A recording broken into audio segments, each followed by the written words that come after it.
Et bonjour les amis turfistes, c'est Simon, bienvenue dans cette vidéo avec quelques nouveautés aujourd'hui pour vous les amis turfistes. Vous retrouvez bien évidemment mes tuyaux, ma sélection complète pour le quintet de ce mercredi. Ça se passe à Vincennes dans une course de vitesse avec 14 partants. On va voir tout ça en détail, bien sûr, vous connaissez. Avec une nouveauté, ça va être les notes aujourd'hui. Voilà, vous le découvrez. Je vous ai mis une petite note sur chaque cheval. En plus d'étudier tout cela, je me suis dit, bah au final, pourquoi pas synthétiser ces pensées sur une note. Voilà, alors évidemment, hein, c'est les premiers jours que je fais ça. Donc bon, cette note devra faire ses preuves dans le temps, évidemment, voire ajuster ma pensée en fonction d'indices de confiance sur chaque chevaux. D'ailleurs, je voulais remercier pas mal d'entre vous, hein, puisque vous êtes nombreux à être contents de ces études complètes. Hein.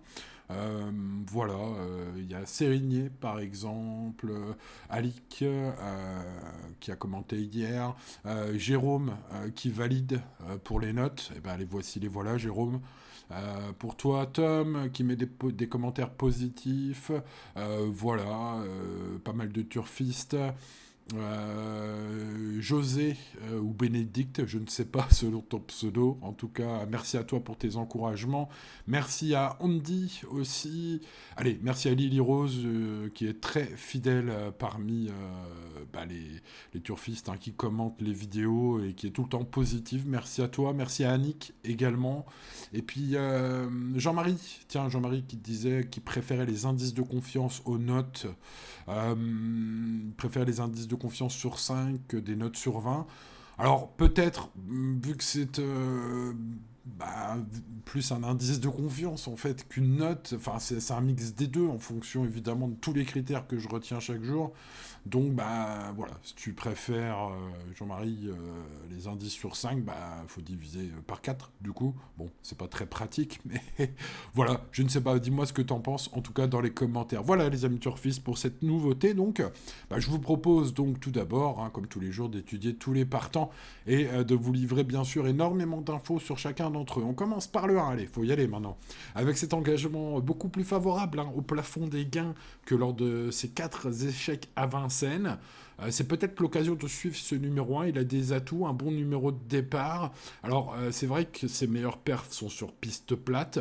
Bon, j'ai senti Salade, Madame Anne-Christine Rasmussen, plutôt en moyenne confiance, on va dire. Au niveau conditions physiques, c'est moyen, mais sa dernière sortie lui a permis de progresser en conditions physiques selon elle, et ses exercices récents à Grosbois, parce que le cheval est à Grosbois, ont été satisfaisants selon la professionnelle. Bon, va falloir qu'il passe la montée, hein, surtout ce numéro 1. En tout cas, moi je pense que c'est sa course aujourd'hui en termes d'engagement. Hein, s'il trouve une occasion de briller à Vincennes, c'est aujourd'hui ou jamais, j'ai envie de dire. Alors il va falloir qu'il passe la montée, ce numéro 1, mais il a des perfs tout à fait satisfaisantes sur piste plate. Voilà. Donc peut-être un peu tout rien pour ce numéro 1. Au final, la note de 14 sur 20. Allez, on passe au numéro 2, très utile en province. C'était pas si mal la dernière fois pour ses débuts à Vincennes. Il est mieux placé derrière la voiture ce mercredi, que ces derniers temps d'ailleurs. Le mois d'absence entre les deux courses qu'il court pourrait être un facteur un peu limitant, en tout cas en termes d'indice de confiance pour ceux deux. Selon son coach, Michael Iso, idem JM a très bien travaillé en vue de cet engagement idéal. J'ai senti le professionnel très chaud. Bon, c'est vrai qu'il a un bon numéro de départ aujourd'hui. En plus, j'ai cru comprendre dans la presse j'ai vu dans la presse qu'il n'était pas donné du tout, donc j'en déduis qu'il va être à grosse cote. Et donc, vu sa note, finalement, que je lui ai mis 15 sur 20, c'est très bien, vu sa cote probable. Donc ce 2, c'est peut-être un très bon tocard à tenter. En tout cas, un jeu exotique pourrait être fait avec ce 2. On passe au 3, Shemar, mené trop offensivement lors de ses 2 dernières courses. Alors faut pas oublier que Shemar a gagné sur ce tracé en 1-11 à la mi-septembre au niveau B. Je rappelle qu'on est au niveau C aujourd'hui, donc au niveau inférieur.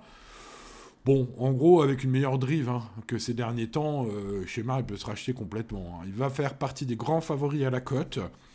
Bon, alors il va adopter une tactique plus défensive aujourd'hui, hein, si j'ai bien compris son entraîneur.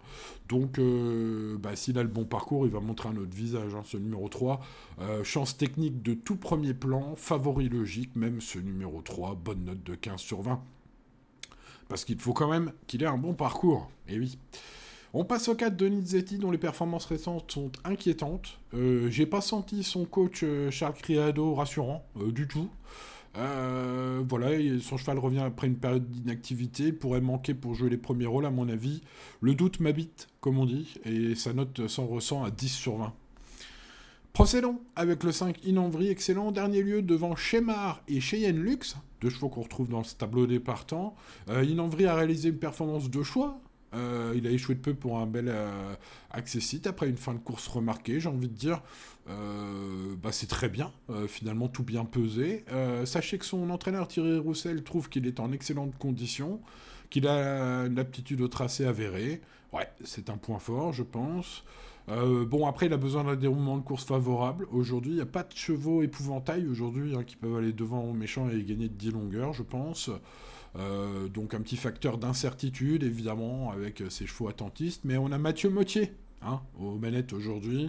Voilà, s'il s'en sert correctement et qu'il a un petit peu de chance dans le parcours, je pense qu'il va finir dans les 5 premiers, voire mieux même. En tout cas, c'est fortement espéré par votre pronostiqueur préféré, les amis, j'espère. Voilà, belle note, 16 sur 20 pour ce numéro 5, et cote tout à fait respectable, vous me voyez venir. On passe au 6, Joyce Alissa, le numéro 6, qui est une jument scandinave, principalement performante au trot monté. Vous savez, ces fameuses courses de vitesse au départ autostart au trot monté en Suède et ailleurs en Scandinavie, c'est rigolo à regarder. Je vous recommande d'aller en voir une ou deux. Les départs, c'est fantastique, c'est rocambolesque. Le mot n'est pas galvaudé. Bon, son entraîneur driver Ole Alsen indique qu'il travaille bien le matin, que c'est un point positif, sa fraîcheur aussi, voilà pour ce qui est de la vie de son coach.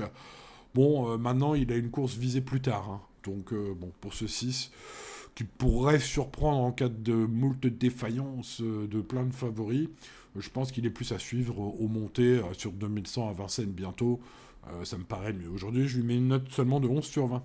On passe au numéro 7, Fighter Simoni. Le fait qu'il reste ferré n'est pas forcément inquiétant, comme le montre sa victoire à Toulouse la dernière fois, et puis sa course précédente aussi magnifique, Vincennes, un podium du prix Saturne au niveau D.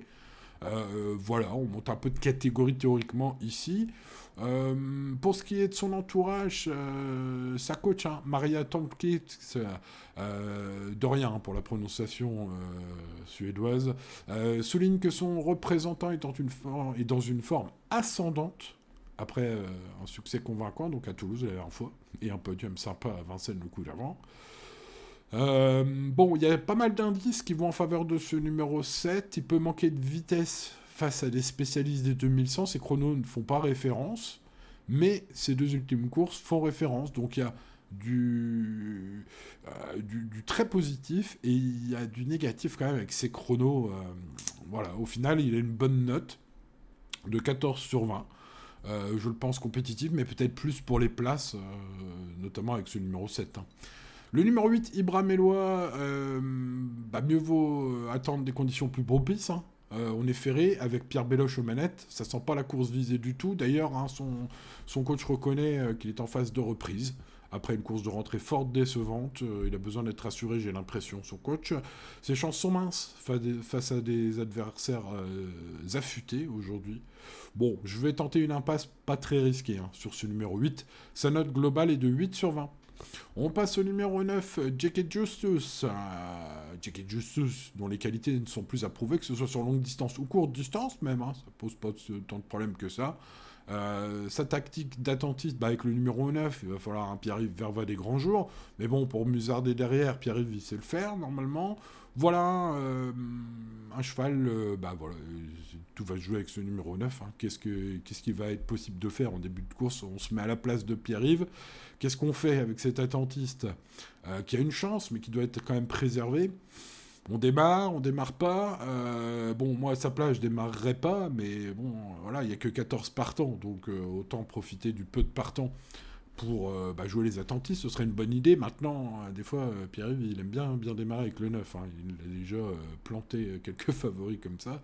Donc bon, je ne sais pas. Je ne suis pas à sa place. Et tant mieux pour Jacket Justus, d'ailleurs. Il aurait un peu trop de poids à tirer.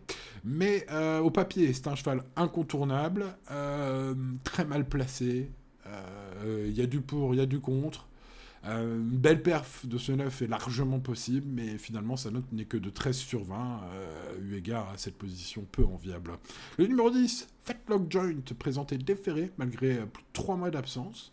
C'est un peu l'X de la course, parce que s'il avait été ferré, on aurait pu rayer. S'il avait couru il y a 2 semaines, on aurait pu le garder en confiance. Bref, on est un peu dans l'expectative. Voilà, il risque avec ce numéro de départ, je pense qu'il risque surtout de bien finir, mais en retrait, quoi. Hein, de finir 7ème, 8ème en finissant plaisamment. Voilà. Sa forme est de toute façon un peu un point d'interrogation. Il n'y a pas de performance incroyable non plus.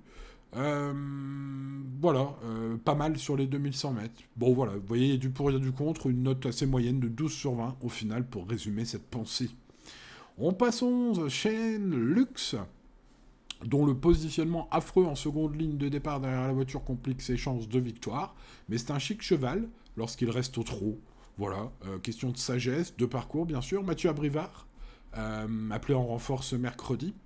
Son entraîneur italien, hein, Marco Stefani, indique que Cheyenne Luxe était bien préparé pour cette course visée, après une récente prestation encourageante. Hein. Il l'a piloté les 2 dernières fois, Marco. Hein. Donc voilà, là il confie à Mathieu pour cette course visée, sachez-le, peut-être une belle info. Il va falloir bien s'élancer, trouver la bonne route, etc., etc. Mais je le vois dans l'emballage final, si tout ça se passait bien, ce numéro 11. Note globale 13 sur 20, une note ralentie, j'ai envie de dire, à cause de sa position de départ, vous l'avez compris. On passe au 12, Mask Off, qui a montré le potentiel lors de sa première sortie chez Dominique Lochneux, malgré une faute en fin de parcours. Alors Dominique Lochneux indique dans la presse qu'il le laisse ferrer, surtout pour l'aider à rester au trot. Hein. Trop léger, voilà, ses allures partent à l'amble. Donc il reste ferré pour cette raison. Sachez qu'il est sur la montante, selon l'entraîneur. Et sachez que sur le site du trot, Dominique Lochneux a épinglé un emoji vert, ce qui est chez Dominique Lochneux une façon d'indiquer sa confiance voilà, réelle.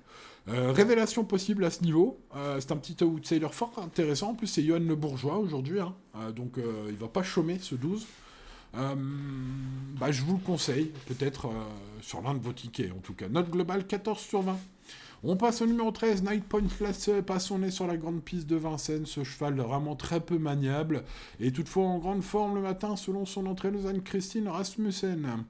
Sa performance, voilà, va falloir que ça passe la montée, hein, tout simplement. Alex Abrivard a déjà gagné 4 fois avec ce cheval, donc il le connaît bien, c'est un point très positif, bien sûr, mais il y a du pour et du contre, puisque, voilà, hein, sa seule course à Vincennes, il s'est pris un mur, hein, ce 13. Voilà, alors après, pour ce qui est des perfs purs, Anguin c'était très bien cet été, hein, évidemment, ça tire l'œil, une telle victoire, un tel chrono. Bon, le retenir ou non demeure une affaire d'impression personnelle, j'ai mis la note de 10 sur 20, mais je pourrais me planter hein, avec Alex Abrivard, qu'il connaît bien, et sa vitesse. Bon, voilà, je suis parti du principe voilà, la montée c'est pas son truc. Maintenant, je peux me tromper. On continue, on termine par le 14, Inès Célébert. En septembre, a fini vite hein, ce cheval-là, mais trop tard sur ce parcours face aux chevaux d'âge. Donc une catégorie peut-être, une opposition un peu moins relevée qu'aujourd'hui, hein, où il affronte aussi, entre guillemets, les jeunes. Je rappelle que la course du jour est ouverte aux 6 ans et aux 7 ans seulement. Donc, la dernière fois, ce 14 affrontait les 7 ans et plus. Bon, son entraîneur, Éric Bondour, rapporte à la presse que son cheval est bien remis de ses soucis physiques de Cabourg. Alors, on aimera bien, hein, parce que c'était un cheval qui est parti à 1,5 contre 1 la dernière fois à Cabourg et qui a couru rat mort. Donc, on espère bien qu'il est bien remis pour défendre ses chantes, hein, fils de Ridley Express, piloté par Éric Raffin aujourd'hui. Donc l'opposition est certes relevée, sa forme est douteuse et sa position de départ sont 3 inconvénients, 3 points négatifs pour ce 14. Mais il a de la vitesse et Eric Raffin est appelé en renfort et il est soigné. Donc 3 atouts, voilà, 3 points négatifs, 3 points positifs. Bah, il y a du pour et il y a du contre. Hein. Note globale, elle est 13 sur 20. Emballé, c'est pesé, les amis. Voilà, bon, bah, vous avez découvert les notes sur tous ces partants. Alors, qu'est-ce qu'il en est-il du prono du monsieur? Eh bien, écoutez, le voici. Voici tout d'abord mes 4 chevaux préférés. Avec ma base en or, il en vrille. La cote va être sympathique. Ce numéro 5, c'est le cheval parmi tous ces partants qui me semble le plus solide, vous l'avez compris. Notamment puisqu'il a devancé Shemar et Cheyenne Lux la dernière fois. C'est une performance de choix. J'ai senti Thierry Roussel, son coach, vraiment confiant. Mathieu Mottier et Thomanet, voilà. Pas pour pas mal de raisons, hein, ce numéro 5 est ma base préférée. On va croiser les doigts. Le favori logique, bah, c'est plutôt Shemar. C'est vrai, avec sa bonne place de départ, ses meilleurs titres. Voilà, un cheval qui devrait faire mieux que les 2 dernières fois, hein, où il a été mené trop offensivement. J'ai l'impression qu'un rachat est envisagé, et puis avec son chrono record au niveau B, et dans cette course de niveau C ce mercredi, hein, il devrait se racheter ce numéro 3 s'il fait sa vraie valeur en tout cas. Le numéro 12, Maskov, bah, contre lui d'être mal placé, hein, vraiment mal placé, hein, derrière la voiture évidemment. Emoji vert sur le site du trot par Dominique Lecneux, son entraîneur. On reste ferré pour l'aider à trotter cette fois. Hein, je rappelle que la dernière fois, il s'est montré fautif et il est passé à l'amble un peu pour finir, il m'a semblé, puisqu'il était trop léger de ferrure. Donc, enfin, il était trop léger sans ferrure, bien sûr. Donc, on va le ferrer en adéquation aujourd'hui. Ça peut être une belle révélation, ce numéro 12, avec une cote très sympathique. Et en parlant de cote sympathique, tentons-le, hein, certainly. Allez, on tente. C'est vrai qu'en tocard du jour, j'ai hésité un peu avec Idem JM le 2. Bon, finalement, j'ai quand même choisi ce numéro 1 qui trouve vraiment l'engagement de sa vie à Vincennes, hein, j'ai envie de dire, au plafond des gains. Donc, bah, certes, il a que des échecs à Vincennes. Voilà, mais c'était dans des lots bien plus relevés, il me semble. En tout cas, c'est l'occasion unique de briller sur le plateau de Gravel pour ce numéro 1. J'espère que son entourage aura mis les petits plats dans les grands. 5, 3, 12 et 1, donc mes 4 chevaux préférés. Ensuite, bah, le 9 n'a contre lui que d'être mal placé derrière la voiture, à l'instar du numéro 11. Donc on va les mettre un peu dans le même paquet, hein, Jacket Juice et Cheyenne Lux. Et puis ensuite, bah, le 2, hein, bah, je vous le disais, j'ai un peu hésité à le mettre en tocard du jour, il va vraiment être à grosse cote. Son entourage m'a paru assez confiant, engagement idéal, bonne place derrière la voiture, donc bah, on va s'en méfier. Et puis le numéro 7, peut-être, il ne faut pas oublier, Fighter Simoni, qui porte bien son nom, qui a des courses références intéressantes, mais notamment les 2 dernières fois évidemment, mais qui manque un peu de chrono significatif sur 2100 pour être plus confiant. Voilà quand même 1 ou 2 regrets ensuite, malgré peu de partants. Donc on est sur un indice de confiance bon, hein, il y a peu de partants, il y a des bons chevaux que j'ai pris en tête. Maintenant, voilà, pour les 4-5e places, c'est beaucoup plus ouvert. Il va falloir ouvrir un peu ces jeux, mais bon, jouez pas en 10 chevaux, bien sûr, les amis turfistes, hein, jouez avec des bases, hein, ça reviendra beaucoup moins cher. Et puis avec 14 partants, c'est peut-être pas le quintet de l'année à risquer comme des fous, hein.